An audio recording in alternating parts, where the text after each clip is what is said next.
I live not too far away from a military base, and I've lived by this military base for the last 25 years. I've seen these drones for some time now. I never thought too much of them. If something were to happen, it would have happened now. Hello, everybody. My name is Christopher Cyrus. I'm the show host of the Venomous Fringe, and my show focuses primarily on true crime, mystery, cryptids, paranormal, UFOs, you name it. And where I began into the field of interest when it came to cryptozoology and the topic of Bigfoot and beyond started out back in 2004, 2005 when I was younger. I was just a young kid at the time, and I was coming across a lot of interesting content in regard to television networks doing dramatizations on cryptids and creatures. And of course, like any other child, your imagination flows through, and you think some of this stuff, when you see it on TV, looks real and just gets your interest into it. That's how I started out getting into cryptozoology, just by looking at a lot of shows, whether it would be In Search of or Unsolved Mysteries. And then following up into the new digital age with social media, looking up at various blogs and studying a lot of the old way of cryptozoology, looking through previous records from the 60s and 70s. A lot of blogs who did that, and that was around 2010. So at that point, my interest was completely perplexed. So that's how I really started. It was mostly at a young age through interest to seeing what television can provide for you. Then on top of that, seeing it through variety of different reports that were given from Old Testimony and even now. You know, um, Given all of the blogs that you went into and read, what were some of the things that you were reading that caught your attention the most? Well, I always was a big fanatic for Lauren Coleman. And what I mean by fanatic is I've always been interested in his work. I also like the late Peter Burns' work as well.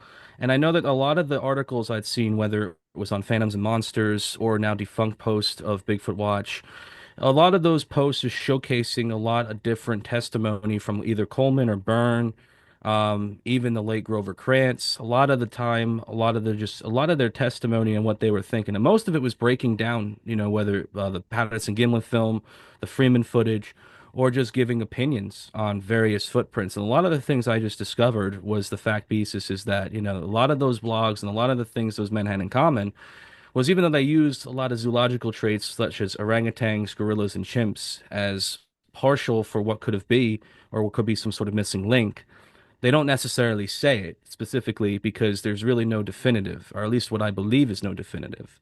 I was always fascinated by the difference of opinion, but also keeping straw to the same subject matter and not trying to leave things outside the box that could be too complex of a tangled web, if that makes sense.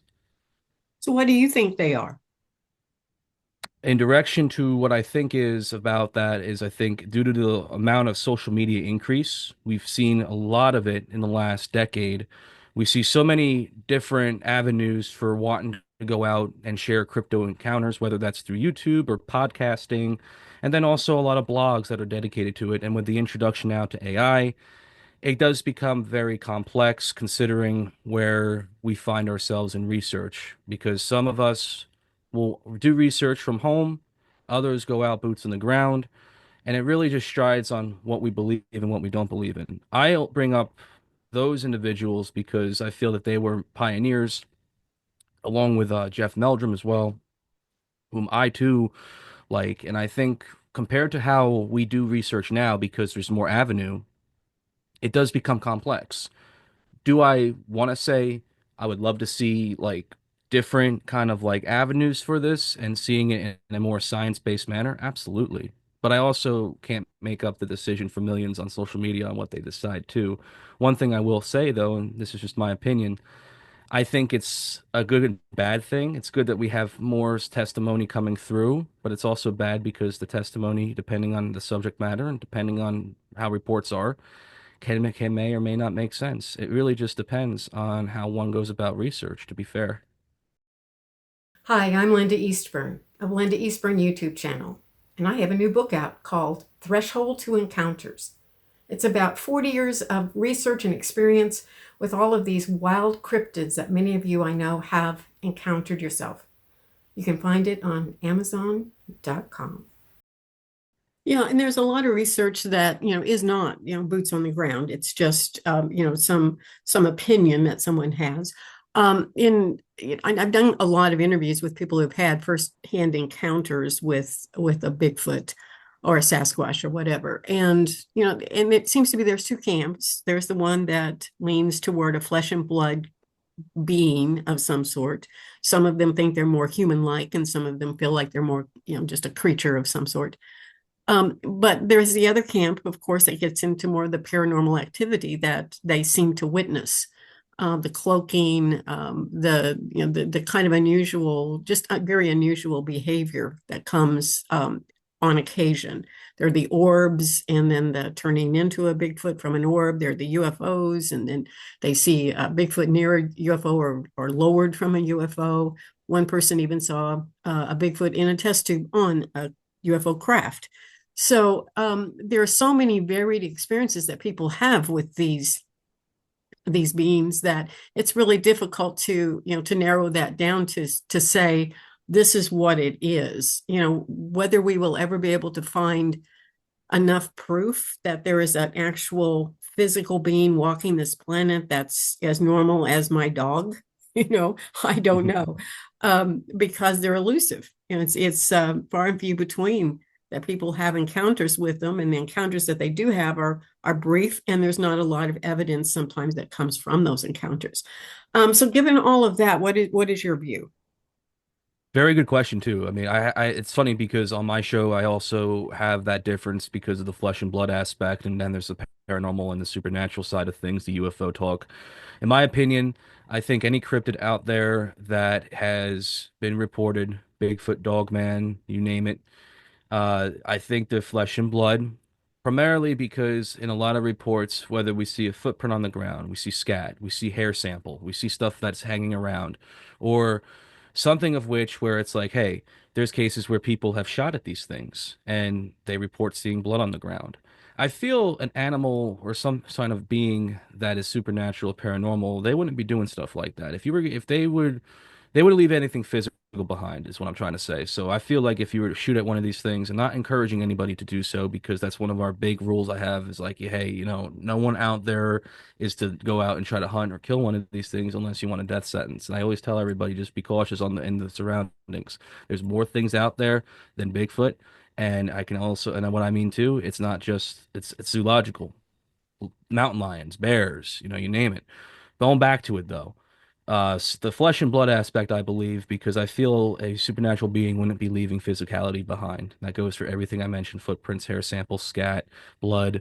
Do I feel that there are beings that could easily impersonate? Absolutely. We talk about skinwalker, Wendigo discussion. There's often debate about, hey, could we identify what's the real evil, especially when someone's in a different kind of costume per se? What I mean by that, something of a being wearing a different skin, wearing a different mesque. But at the same time, it's a highly controversial discussion because I've also had a debate with individuals who, and while I'm religious myself, I've had a lot of debate with those in religion, and of course, discussing of that nature of association with supernatural and evil. And I think associated too, when we're flesh and blood, we think of that nature. And I think, but then I would say bears, mountain lions, you know, wild hogs, natural predators that have natural instinct, no different than what a Bigfoot or a dogman might face. I do think that they're flesh and blood. I don't think anything supernatural would leave stuff behind, but also too, if these things were of a supernatural source, I feel that there would be more of a critical value to the encounter, meaning I feel that somebody would not be able to live to tell the tale, or somebody would be able to tell the tale, but then there would be a series of events that transpire. We see this all the time when we go to conspiracy with people who have certain events play out, but then things just abrupt endly, surprise, so for some reason. In this nature, I do think that if we are dealing with stuff flesh and blood, that they want us to be seen, but they also want to make it clear to be left alone. Anything supernatural, paranormal, I think that something of that nature wouldn't want to be seen and would want to just make it a clear warning that, hey, we'll make this as ominous and creepy as we could to get you out of here. Sometimes I feel though it depends, because for anyone who might know about the native stuff or in general anything about, the back inches of biology, we think of these kind of things. But I also look at it from a realistic standpoint too. I do believe we live in a supernatural world. I do think that there are elements of our world that are very abnormal, but I also think at the same time when it comes to these creatures, And it depends on the region. It really depends on the culture too. In North America, it's back and forth. In South America, in Europe, their lores are a little bit different in mythology, but also expressed almost the same. But I'd also digress on that. So I personally think that we're dealing with flesh and blood creatures out there. But here's the thing too. I'm open to anybody's belief. I'm not going to sit there and disarm you. I'm not going to sit there and be negative about it. I will give you my opinion, and if you want to go into that debated discussion, no problem with that person. But I'm not going to sit there and disown them because of what they might feel is a bit different. I might add my 2 cents into it, but that's about it. And I feel that's the appropriate way to deal with such discussion, especially when it goes into that supernatural realm. Yeah, I think that we need a lot more evidence on the table to really be conclusive about much of Hmm. anything about Bigfoot. That's for sure. Because we have vocals, those are pretty strong in lots of areas. I don't know for sure what's making that sound often though. So we still don't even know if it's Bigfoot. And we have the footprints. There is supposedly some DNA that's been tested, and it's rather non-conclusive, of course. Um, but another thing, as we were talking, and as you were describing, this kind of an either or kind of scenario, some people have talked about them maybe being fifth dimensional beings, and they're flesh and blood for sure. They're here in a flesh and blood manner, but then they can elevate to another dimension, and then they're not here. So that's another element that I hear discussed occasionally. Aliens the same way. I used to be a UFO researcher and still am to some degree, but I had a lot of people tell me about incidences where they would be sitting in their living room and all of a sudden they would see, just like as if it were a person sitting across from them, a little gray alien being sitting in the chair. And it would just be sitting there. And then suddenly it would blink out and it was not there. So I don't know if we can't trust our five senses always with these creatures, or if it is something different that we simply don't understand yet. I agree. One thing too, about the fifth dimension. Like I mentioned, I do think we have a supernatural world. I do think that there are things outside the box that we don't know, considering that we're so used to living in a world where naturality is supposed to be a thing. Unfortunately, there are some elements I feel that aren't. I do think that there is alien connection too.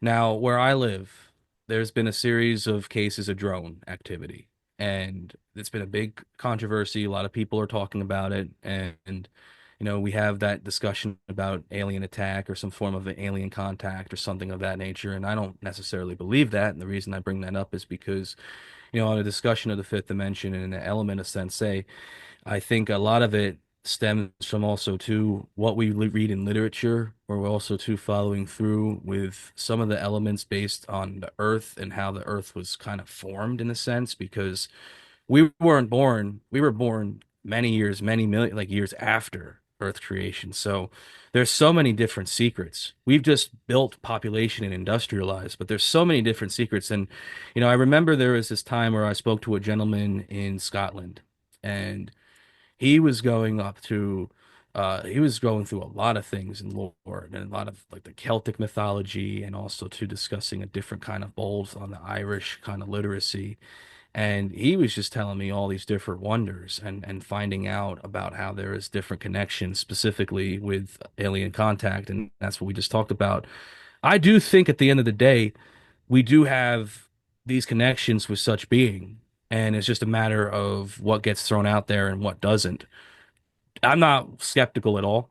I definitely do think that there are more beings out there, and especially that are doing certain things that can intervene with our way of life. But at the same time, too, it's like a three-headed beast right there. You got people who are into the debate of that, but then you got those who will disarm it, and you got the middle in between where it's like, okay, what's real, what's not real, what can we do here to make this real? And I'm kind of in between that. But see, at the same time, too, it doesn't surprise me. There's so many different outcomes and there's so many different possibilities. And it goes back to even our discussion on flesh and blood. I do think physicality does matter when it comes to evidence. I mean, I would want to see the evidence in firsthand too. But then at the same time, so I took psychology, so I can identify when someone's fibbing or not, but at the same time, I also don't want to sit there and kind of be on the malice end of it because I don't want them to feel like, hey, I don't necessarily buy into it, but still at the same time, I'm open to your discussion because, again, as a researcher, you have to have an open mind, I feel, but it's also pretty easy and quick to say, hey, I know what may sound a little out of the ballpark versus what couldn't. So that's Exactly. that. Yeah, for sure, the interviews that I do, I think that person that has had an encounter, they certainly believe they're having a flesh and blood encounter. There's Mhm. nothing about it that seems artificial in any way. Now, there are some people that tend to, they'll see them for a brief second, then poof, they're gone in an orb or something like that. They don't have an explanation of why that happened necessarily, but it's just something that that they saw. These are all situations that we have to trust our five senses. It's the only thing we really have to count on here, and sometimes it's difficult to know for sure exactly what happened. But the people who had real genuine, face-on encounters that were very frightening to them in a vulnerable situation, they have no doubt that this was a flesh and blood being that was, interacting with them in some way. Now, I do have a few interviews that I've done that they're very kind and gentle kind of encounters, nothing that's threatening or frightening at all. There have been some people that have, habitual Bigfoot on their properties, and oftentimes the encounters are just very normal. They're just, that they're not like best friends and get together and sit around the campfire or anything like that, but they're cordial. They kind of stay in their territory, and the owners of the property stay in theirs, and they gift one another various things, and oftentimes that's kind of the story that unfolds from those habitual cases. Other people think they're fairies, that they're in the woods, they can move into trees and out of trees, and they're, of course, the Native Americans have often expressed that they're keepers of the forest, and that they can come and go from different worlds. So that would take us back to that fifth dimensional kind of thing, where they can come and go and be part of things, and but not really a physical being. So yeah, I agree with you. Yeah, it could be any and all of the above. I don't know. I haven't seen one personally. I've seen evidence of a Bigfoot, but I haven't seen one personally. What did you think about the Patterson-Gimlin film yourself? What are your thoughts on that film? Oh, it's a film, I'll tell you. I mean, it's definitely one that I think for anybody into cryptozoology or wants to start with cryptozoology, I think it's like one of the go-tos, I feel, because it's such a classic film, a 58-year-old film this year now. It's crazy to think that it was shot all the way back in the late 60s, but the crazy thing about that film is that we've seen about almost 100 different people come in, people who are skeptics, people who are researchers, news crews, television coming in to try to debunk and try to find plausible evidence of this footage that it was if it was indeed a fake. Now, the backstory, of course, I've always retold to myself and I've always been followed through with what I've researched on was that these two were going on a hunting and camping experience and that they ended up seeing this thing because they came across a tree that was touched down somewhere in Bluff Creek. And then all of a sudden, this creature just emerged from behind the tree and ran the other way. Then, following that, Roger was getting his film on, capturing footage, but then the film ran out, which led to them going to re-get more film, but then they returned to the site later to find a bunch of prints. So then the crazy thing about the footage, and this is just me, I do think that there's something unidentifiable in that footage. I don't necessarily think it's a person in a costume based upon the proportion of the body. If that was an ape costume, it had to have been one of the best, if not one of the more early replica of the Serial Planet of the Apes '68 film. There was rumor that there was a Hollywood makeup artist associated with the Patterson-Gimlin film. However, I don't necessarily buy into it because, again, there's a lot of different inquiries behind the timeline of the events of this. And then, plus, also, too, Roger Patterson and Bob Gimlin, they think that most part of the skepticism comes in was that they were in to shoot documentaries. And the documentary that they were trying to shoot for, I believe, was that of which of a, I guess, Bigfoot or some sort of zoological trait of hominids or something. I don't necessarily know the full what the concept was. Like I think many that they were just about a documentary. If they were trying to film a hoax, then it's one of the best hoaxes of all time. It's been very successful as a hoax, and I think it's put more people into the back burner of curiosity than they have done more into the research. But I personally don't think the film is a hoax. I think what we're looking at is something totally unidentifiable in zoological charts. I do see the hair, the people compliment the fact that it could be a female because of the way the body movement and the way, I guess, when it turns and people can identify the breast or something. I personally never saw that. I've always just identified with its posture and stance. It's that if it was somebody in a costume and if it was like an one of the earlier replicas of like that Hollywood costume, especially with the new latex and leathers that they were using at this time, it's a very well done costume and one of the best costumes. But at the same time, too, that footage alone is, I think, the opening point and the gate to open into cryptozoology. Everybody who started out, and from what I've always talked to, they always refer to the Patterson-Gimlin film. Another thing I want to point out too is that after the initial sighting, from what I recall too, from reading the reports, Bob Gimlin and Roger Patterson, they went to collect the footprints because they got plaster because there was footprints that were left around the trail of where they saw it in Bluff Creek. And then they immediately went to another guy they knew and they shared the footage with them. And then that following that, the whole buzz began. It should also be note too at this time that cryptozoology wasn't really talked about. A lot of people, I think it was more about the UFO discussion at this time.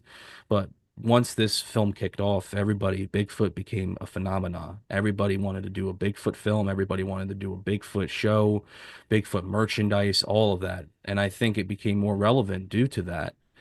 But to answer the question finally on that, I do think that the Patterson-Gimlin film is a genuine film. I think the only thing it would leave it from being ungenuine is if it was something where we saw it and then immediately there was a footage or some piece of lost footage because it's very easy to find even in scrapped 8 millimeter, 7 millimeter footage, um, old copy printed ruins. I feel like there would have been something that kind of cued it off that would make it out to be ingenuine. Plus, also too, just the overall presentation from our stance, from how far we are in the footage, looking from the per field of view or the point of view of Roger. We're about almost 100 feet, close to about maybe 75 at best. So we can look at the size from a small point. But then the other thing is too, is that I saw so many very highly athletic individuals come and replicate that film with this posture and the stance, and they've reenacted it. And not many can replicate that based upon just the way of the movement. But then at the same time, too, whomever, if it was someone in a costume, they had a very specific movement, like anybody. Everybody has a different movement of how they walk and how they go about stuff. And that movement, preferably, there's this pretty straight point on forward, and the fact that it looks frustrated because at this point, Patterson is following this creature for about almost 5 to 10 minutes, and then finalizing that, he sees it, and then it turns around and looks like it just wants to get away from them. So I feel a mixture of just being in the pace of just escaping and also the pace of being watched adds to the element of the film. It's a shame that there's actually no audio of that film. It's one of the best. I just don't think it could be anything of fabrication, and if it is, it's a very good one. Right, exactly. Yeah, the people who've analyzed the bulk and the muscle movement, it'd be very difficult to build that kind of muscle movement into a costume. I mean, humans just Mm. don't move that way. So that would be a complicated thing to do, especially in the era in which that the film was filmed. And then the fact that it had breasts, if you're going to do a costume, probably would not have been a female costume. That's just a given based upon the nature of what they were filming. So yeah, given all of that, I believe it probably has some merit as far as being a genuine film for sure. What about the Sierra Sounds? Have you heard the Sierra Sounds by film recorded by Ron Moorhead in the 70s by chance? Oh yes, yeah. It's funny because that was another thing that got me into it. The Sierra sounds one of the most. It's a very haunting sound, I feel. Now, do I think that there could be fabrication to it? Again, this at a period in this time period, and this is the beauty we have now, because we have so many different softwares where we can easily manipulate audio, turn a normal conversation into something much more it shouldn't be. DJs also do this as well when they mix in their sound editor. To kind of replicate all that sound to make it out to be something different back then, they would have had to have went to a studio and put a lot of money into it. And they really would have had to sit down and tamper with all these different effects, and it would have been a holy process. I think it would have been more easier for them to have someone be under the influence of alcohol and scream like no other before for that to be fabricated. Now, the Sierra sounds, I feel there's definitely something inhuman in them. I don't think it's a coyote. I don't think it's a fox or a bear. I don't think it's anything large. I don't think it's anything zoological. I definitely think that there's something abnormal. Could it be a Bigfoot? It's possible. But I also think of other cryptids too, and it could be other cryptids, but I'm contented that at the same time, even if it wasn't, I mean, it was something that is very abnormal and it could be very, you give you goosebumps. I know the first time I heard it, I was very freaked out by it at first. But at the same time, I think it's a piece of the research boundary that created the whole foundation for Sasquatch and giving opportunity to those out there who want to find more answers on this. And that also goes for people who've seen these things first up and they want more answers. So I think the Sierra sounds are actually genuine, just based upon the limitations of the sound editing and softwares given in the mid 70s, but also too because I really don't think somebody like Ron Moorhead would want to go out and do some tampering like that. I mean, even though that back then it was a different time period, but still, there it was it's easier now to find out what's fabricated than it was back then. But when I listen to those sounds in its original audio too, I don't think they are hoaxed. I don't think a normal human being could even replicate those noises. Those vocals are pretty heavy. They are, and my very first interview on anything Bigfoot related was with Scott Nelson, who analyzed. He's a linguist that analyzed the Sierra sounds. One of the things that he pointed out was that there are really three voices there. One's a really deep male-like voice. There's a sound that is a higher pitched, probably female voice, and then there's a child's voice, and they overlay with one another just like a human conversation might. One interrupts the other one right in the middle, and so they overlay with one another. That's not something that you think might be built into a faked sound recording. Hmm. Simply because if you want to make this sound like something that is real, you might just use a single voice, or you would stop the voices in between and make it more defined.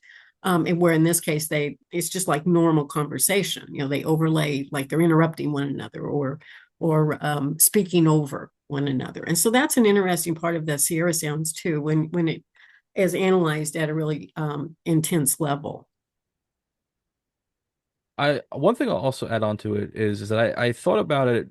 It's funny you mentioned about like three different sounds because when I first heard it and I heard it again years later, I thought I heard two, and I thought I heard just two males. It sounded like two males because of how close the audio is. But then I heard a much more clearer like revision of it. Well, not revision. When I hear a much more cleaner restored version, it does sound like three. So that's interesting what Scott's mentioned because I thought at one point the original foggy mono audio was just one totally large voice, but then revisiting a couple years later, I was like, oh, I thought I hear two, but now it makes sense with the three.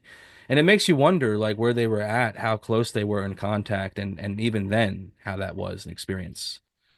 A lot of really strange things happened up at that Sierra camp that was somewhat paranormal in nature. I mean, they would hear these sounds, and I know one night Ron Moorhead was talking about being inside their little hut that they had made, kind of a makeshift campsite.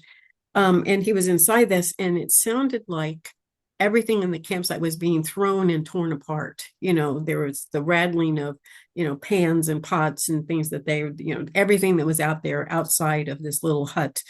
And he assumed the next morning he would get up and see everything in total disarray. And when he got up the next day, absolutely nothing was out of place. And they could find nowhere, no source whatsoever that where the sound may have been coming from. So that was kind of an unusual phenomenon that happened at the Sierra Sounds. Another thing he reported was a very huge blue colored craft in the sky at one point there, a UFO of sorts. And it didn't make sound, I don't think at all. It was just seen in the sky. They saw rods of light moving intelligently through the trees, not hitting any of the trees, but moving through the trees. I'm not sure if they saw orbs or not, but they also had the kind of an impression or an intuitive feeling sometimes, because he went back to that campsite, many, many times. But when they would go, Scott Nelson said they could always tell when they were around, when the Bigfoot was around somewhere, or if it was Bigfoot, because they would just get a sense or a feeling. And every time they had that feeling, all of their batteries would drain. They had no battery source. And when they didn't have that feeling, the batteries would stay up and be fine. So they had some kind of unusual impact on machinery, battery equipped equipment, and it was just an odd and very unusual location in and of itself. It had a lot of different sounds that they heard over time there. And of course, they saw Bigfoot on occasion at that site as well, but they still don't know for sure if the Sierra Sounds was actually Bigfoot making those sounds. It's something did, of course, but don't know for sure. So yeah, it's that kind of includes a large array of activity happening in one location. Yeah, another thing I also think about too is that if there was UFO activity in the certain regions, there's a reason for it. There's a specific reason, specifically maybe because there's not a lot of population nearby, plus also too, one of the other things it reminds me of a case in Wharton State Forest in Jersey. An individual heard an audible screaming that very much so sounded something out of a horror film. Felt like there was this campsite that he had that was being tampered with because he felt like the large footsteps. At first, he thought it was just a bear or something because this was in July. There's black bear. We get a lot around in the region of Jersey. So eventually, he peeked out his tent earlier in the night, and he was around like 11 o'clock, and he saw this weird mist. It was like an orangey mist, and it was not really humid out. It was actually 70 something degrees. So it was a pretty easy July night. And then after that, he noticed this weird bluey mist, like it was orangey mist. It's like, or it was a kind of a something that you'd see out of like the mist itself. And then he went back to the site, just relaxed for a bit inside his tent, and then he just heard a lot of noises coming from the trees by him, roughly 50 to 60 feet away. And it was a mixture of tree knocking, abnormal noises. And then the next day, while he was packing up his belongings and everything, he had noticed a lot of the areas that were being knocked on, and he heard from the distance. He just saw a lot of damaged stuff. He just saw the trees look destroyed a bit. The twigs, branches were ripped off. And then there was a warden, a game warden passing through. And then he asked the guy, "What are you doing so far out into the woods like this? You're only supposed to be at a certain degree line." Because I guess he went above the where the normal commission would go. You have to be at a certain range based upon where you go. Now, of course, not everybody does this. You don't have to necessarily do it. But the warden stopped him and asked him, and he said, "Yeah, no, not a lot of people are supposed to go back there. There's no trespassing signs on the other side for a reason." So, it makes me think of that time period, that experience. And this experience happened in 2018. So that just give you a timeline, so like it just to show like similar outcomes. But then the orange mist, he found out that other people started seeing that too later in the night, and that some believe that they had seen strange lights in the sky and it was around the site. But of course, they thought it was just because there's a military base not too far away. They probably thought it was just a military base. So, kind of a similar parallel story, but there was something strange about that as well. And it rings a bell to the Sierra report. It's one of the best.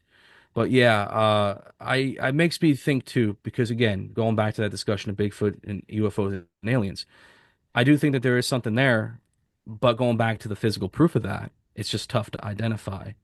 Even if we have audio, it's still something too that it takes a lot to handle. It's a matter of expression, it's a matter of going into it.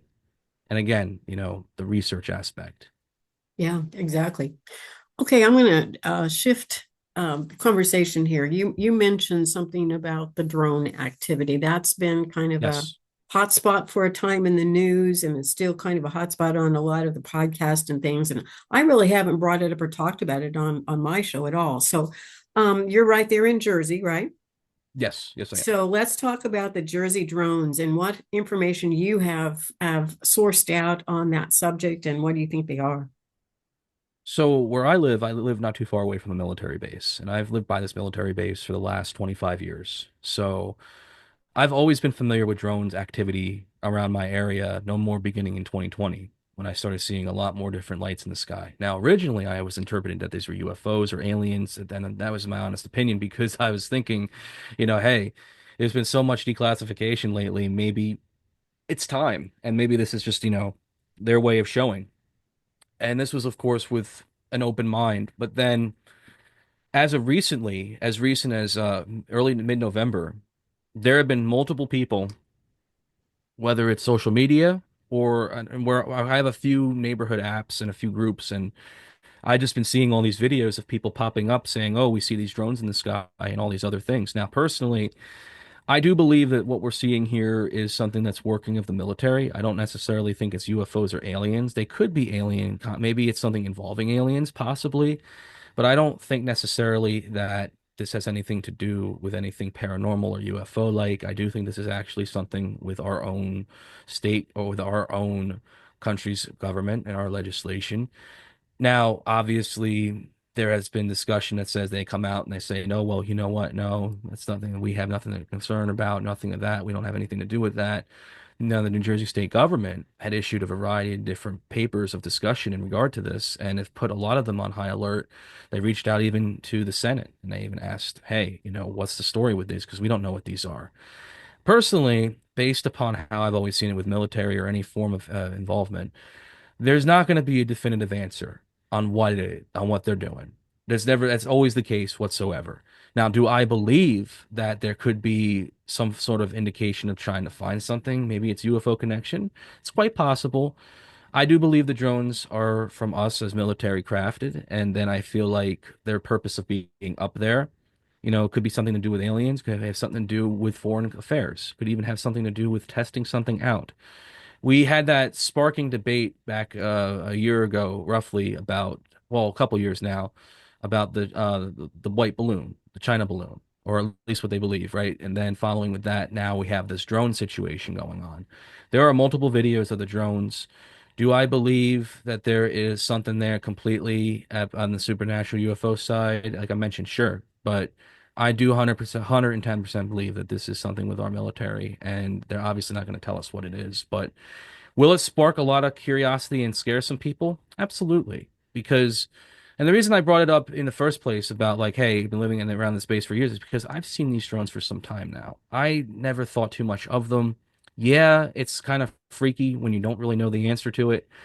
But I mean, this is also no different than phenomena that we see in other different states and countries and other people too. Well, there's nothing necessarily that's happened. It's strictly to the fact that, hey, people should always have that instinct sometimes of, hey, if this is something we should be worried about, we need answers on. And of course, this will make a lot of people, especially in the doomsday prepping groups, really feel like, oh yeah, this is it. This is the time. I personally think since the situations happened in November, if something were to happen, it would have happened now. I don't think this is going to be something that's too expressionary to go on about at by the end of April, I feel. Because again, like anything, these things, whatever they are, these kind of things going on, there's a reason why it's happening. We won't know about it because we're not going to get the answers to it. They're going to hide that or they're going to keep it hidden or they're going to not say nothing. But at the same time, too, I've seen the lights in the sky, but I've never ever indicated or thought, okay, maybe this is something else more twuckery. I do think, The, though, it's the the, same. the drones I that do, you've seen in the sky, I'm sorry to interrupt you. The drones you're seeing in the sky, has it been as massive as it is now? As it, no, absolutely not. okay, so it's more, there are more of them now. Oh, yeah, yeah. I I think like since like because in 2021 is really when I started seeing more lights in the sky, but assumed that they were drones because they look too small to be UFOs or flying saucers. They didn't look like anything alien-like, and that, like so they look like just a regular drone with lights. But since we've evolved in the last couple years with drones, now people are seeing these lights in the sky. You've got people who are seeing them walking like a unit, like a landing strip, in somewhere in the Monmouth and Sussex County region. Then, of course, down in Cumberland County and down south in southern Jersey, people aren't really seeing these things. It's mostly happening in a phenomena in the central and northern regions of New Jersey where people are seeing this obscurity. But the same thing is that I should mention there's a lot more military bases up in central and northern Jersey, which also comes in line with that. Do you think they could be surveilling something, or do you think that, I mean, what are they flying over? What would they be surveilling? There's possibilities, it could have something to do with testing out maybe if there was to be a foreign invasion or some form of invasion or something, they could be testing out some ways of handling such matter. How? I have no clue. It could be something in regard to something nuclear. I mean, I don't think we're I mean, yeah, we've had that doom and gloom for a long time now, but I don't necessarily think it's something nuclear. It might be nuclear, it could be nuclear, I don't know. But then the other possibility that I was thinking about would be could it be surveillance based upon something to do with something regional in our country? Could there be more surveillance? Opens up that can of worms because in 2013, there was that announcement of how we could be surveillanced and how we could be observed. The military is always watching, or the government's always watching. That whole debate is Sparkatum. Could this be a new way of doing so? Could there be something that they're watching over, or could this be something specific? Could there be something that maybe there's something that has entered Homeland Security that maybe we should be a little concerned about in regard to something or somebody? Now, there's so many different conspiracies to it because at the same time, we think of drones, we think instantly, like I said, military, we think of government, we think of all these things because this is where they come from. Now, I don't think they're foreign drones. I personally think if they were, that they would be obviously, there would be a lot of discussion with foreign policy. There were some cases where drones were shot down and that there was even statements issued by different townships saying, hey, if you see a drone, you can report it to the authorities, but if you shoot a drone down, there's a possibility of a fine. There's a possibility, hey, because we don't know what these drones are. I do believe it has something to do with our military observing, specifically going through a field test. But at the same time, too, I could be very wrong, and maybe there's something else to it that also invokes that there's something bigger happening here that we just don't know about. Seems odd that they would choose to have, a field test in such a populated area where so many people could see see the drones. Oh, I agree. Seems like they would, test out new drone activity or some new weaponry or whatever in an area where it wouldn't be so obvious. There's also been drone sightings, so it mostly got a lot of buzz in Jersey, but we've also had them up in New York. There's also been cases in Pennsylvania where they've been seen, Florida, Texas. It's weird regions. There's been sightings in Maine, and Oregon. So it's almost like it's into different territories in the United States. And why these places selectively, I have no clue. There is a pattern though. I noticed that there are states where it's basically like the cutoff into the end of the US, in this case with Florida, going down into the other region of South America, and then of course Cuba not being too far away. Jersey, around this margin, Jersey, New York, because we're not too far from Washington. If there was anything of a foreign attack or something like that, we would be on that selective list because, like I mentioned, Jersey and Washington aren't too far away. What the capital is literally only about a few states below me. The other big thing is too, is that and where they're being selected, it's just coincidental because there are a lot of heavy woodland regions and there's also high populations, whether it's Florida or New York. But in Pennsylvania, Oregon, even parts of Jersey, we do have a lot of wooded territory. We do have a lot of regions where there's open flat space, but it just depends on what it specifically is. And I think going back to it, yeah, I think we could be a little concerned only because we don't know what the whole purpose of this is. But I do think because now that we're going into almost 2 months of this having widespread of a situation, I feel we would have found out something. Maybe we'll find something out, by the end of this month. Who knows? I don't know. But I can assure that if it is something bad, that I always tell everybody, go with your gut instinct. If you feel this is something where it's like, hey, we should be concerned and worrisome, sure, bring your information out there and express it to the rest so we can all feel the same way. Matter of belief and understanding, though, is what's going to counter it. But I would rather tell everybody you would rather be better safe than sorry in that case. I haven't got any kind of an impression that there's a danger from these Sure. things. I think it's probably, like you said, either some kind of a normal, routine kind of testing something, or they're surveilling something that really doesn't have anything to do with most of us, in the long run. So I haven't really had a sense of any kind of threat. I have not felt like that they were UFO related. I think they're more government related. I think they're definitely on task to do something, but I'm not sure exactly what that is. So you haven't witnessed as many lately? Is that have they died down? Well, often when I go outside, whether I'm just doing something or briefly at night, I haven't seen anything too much in the sky. I hear always all the time are normal planes, or we're over by the military base, right? So that I'll always hear the helicopters. But other than that, I hadn't seen any lights or anything. A lot of the people who are reporting them, though, whether they're in the Ocean County region or if they're in the Monmouth County or Sussex region, they often report it.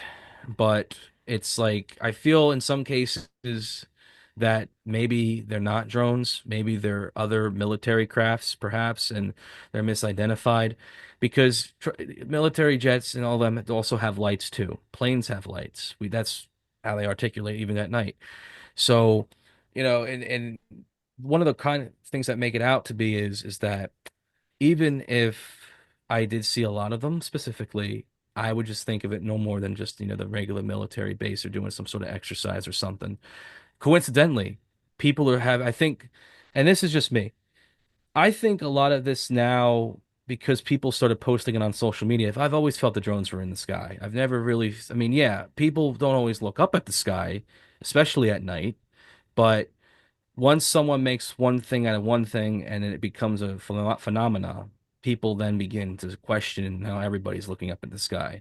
I got someone I know who didn't buy a thing of binoculars until they heard the whole drone thing.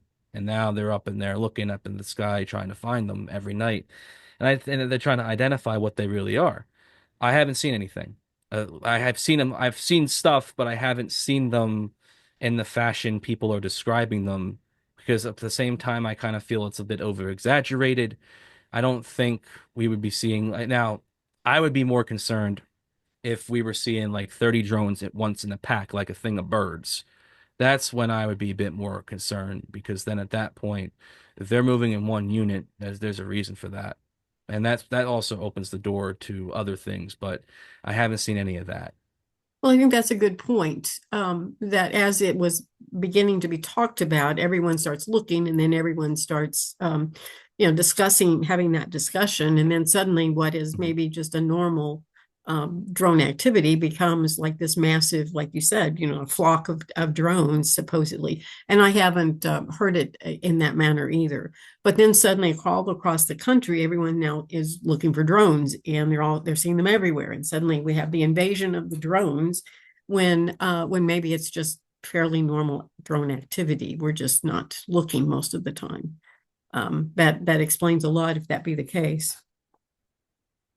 I will say this about the drones. I'm not saying this phenomena is strange. It is strange. But at the same time, too, I got to look at it also from the open mind aspect of that, hey, I live close to a base, and a lot of these drone sightings are occurring between 15 to 50 miles away from military bases and states. So I got to put two and two together and think, okay, hey, maybe, these are just bases that are just activating their drones. And because at most of the time at night, and Jersey's a pretty busy area, so everybody on the road at night, they're either driving on a turnpike or they're driving on the parkway or they're driving to wherever they gotta go or they're having a good time wherever they're at. They're not focused on the sky. So there are times where, yeah, we'll have people look up in the sky when a helicopter is definitely lower than it should be. But most of that time, though, and I will say, I personally think that this is just something that word of mouth got out and now everybody just hops on it. I've seen even friends that I know personally post their videos on social media of it. And I just think of a time where I saw these drones off and on early on between 2019 and then full time into 2021. But it's a matter of what we perceive it as. Because, we also think too of the stuff with the Starlink system or, the SpaceX and the stuff of the whole programs of what Musk does too. But this is different. One thing I'll add on to all of this following with that though is that if we were in any severe danger, I personally think the danger would have been already made man. I don't think we would be waiting this long, especially if the drones are ongoing. But one thing I'm also going to add to that is that we're in the new year. The drone activity, while it's still happening, I haven't really heard anything too crazy about it in the last few days, almost close to a week. For some reason, I guess maybe I still think it's going to be an ongoing phenomena, but I definitely don't think that we're entering anything too crazy. Like I mentioned, these drone activities are seen between a range of 15 to 50 miles away from a base. It's no surprise if that base itself has this activity. They're putting things out for whatever reason. And I don't think it has anything to do with surveillance at all. I think it has something to do with an exercise, one of which I think a lot of people are getting adjacent to. And again, there's always going to be people who feel different about it, but I just don't think it's anything too crazy. And maybe I'm wrong. If anything is out of the ordinary and it does become out I'm wrong, that's on me. So be it. But I'm also not going to encourage people to get paranoid either and think, okay, we should all be worried and concerned. Still go about your everyday life. But think of it like this. If these drones wanted to do something, they would have done something already the first night they were spotted. Exactly. And I think it's dropped out of the news cycle because something can only stay in the news cycle for so long. It's no longer Right. hot, interesting information. So I think that's why it's kind of dropped out. When nothing happened other than people seeing drones, then there's no reason for it to be on the news anymore. So I don't think we'll probably hear a lot about the drones from this point forward, unless it's on a show like yours or mine, where somebody has some interesting tidbit of information to share about them. So I think we'll probably hear bits and pieces about drones from this point forward. So, well, thanks for clearing that up. I hadn't really talked about it on the show, and I didn't know anyone else from Jersey to even discuss it with. So I Oh, appreciate that. absolutely. No, I'm going to go ahead anytime. and end our interview today. I really appreciate you coming on and sharing all your Oh, thank you. information with me. It's been fun. I'll let you know when this comes out. Oh, absolutely, Linda. Thank you so much. And as always, so like I do with any person out there in content creation, I always say, hey, listen, you got a show, I got a show. Right now, we're just currently just fixing some stuff up for our brand. We got a couple uploads we're doing, and then we just got to finalize one interview we scheduled. But I would love to bring you on our show Love sometime. We'll work to. out a schedule and Absolutely date. love to. Now, share We're with me again, how do people find you? How do people find your show? So the show's The Venomous Fringe. You can find us on YouTube. We're also on Apple Podcasts, Spotify, Spreaker. We also have an Instagram and a TikTok. You can look up The Venomous Fringe on there as well. So you could find us on anywhere really on social media. And what we just post, like I mentioned, cryptids, paranormal, UFO, true crime, mystery, ominous, missing people, anything in relation to the mystery and the macabre of how our world has impacted us. So you could find us on any of those platforms. We upload every week. Right now, we launching our Venomous Fringe Shorts channel, which is our channel where we just putting out shorts content as opposed to just full episodes and stuff. And what we do on the YouTube is we just go ahead and we just put out content. We'll do excerpts of the podcast interviews we do, or we'll upload full episodes in which we do collaborations and also documentary type style videos and episodes. And I think that's for a lot of people out there who are into this kind of matter, I feel they'd be interested in. So, of course, if you are, please check those out. We would love to have you check it out. And of course, if you guys are ever interested on ever wanting to partake with the Venomous Fringe, please let us know. We would love to have you on. Venomous Fringe. That's what they need to search for, right? Yes, VENOMOUSFRINGE.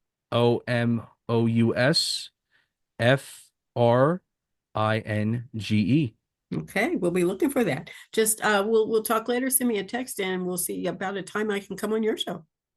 I certainly will, Linda. Thank you so Okay. much. I really loved being here. I really loved the conversation we had, and to many more. Okay, thank you. Take care. You two have a good one. Bye bye.